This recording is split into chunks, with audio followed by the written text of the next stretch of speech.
তারা যদি CC footage যদি তারা ডিলিট না করে তাহলে এর সঠিক তথ্যটা ফায়ার সার্ভিসের কর্মীদের উপর যে হাত তুলছে এটা প্রমাণ পাওয়া যাবে, কিন্তু তারা সিসি ফুটেজ রাখবে কিনা এটি এখন আমাদের কন্ডিশন। একজন ফায়ার সার্ভিস পিছনে গেছে, ওনাকে ধরে নিয়ে ওখানে 25 থেকে 30 জন লোক উদম মারছে, মানে খুব মারছে। যখন পুলিশ যখন গেছে যে কি করছিস তোমরা, এরা তোমাদের জন্য আসছে, তোমাদেরকে বাঁচাইতে আসছে, তোমরা তখন পুলিশ যাওয়ার পরে পুলিশকে মারছে। তখন একজন ভিতর থেকে দৌড় বের হয়েছে যে আমাদের সদস্যদেরকে মারছে।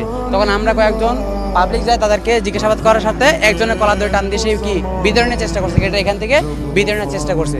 আপনার চেষ্টা পারে নাই, সে অনেক দেখাচ্ছে, ঘুষি টুসি মারছে, অনেক কিছু। একজন ফায়ার সার্ভিসে গালি দেখেন এখন দাগ আছে, ফোলাই বলছে। আমরা আমি বলতে চাই ফায়ার সার্ভিস তো আমাদের জন্য কাজ করে, দেশের জন্য কাজ করে, এখানে তো এদের নিজস্ব কোনো স্বার্থ নাই। তো এর নিজস্ব কোনো স্বার্থ নেই, এই বিষয়টা চিন্তা ভাবনা না করে ওরা কেমনে গায়ে হাত দিল।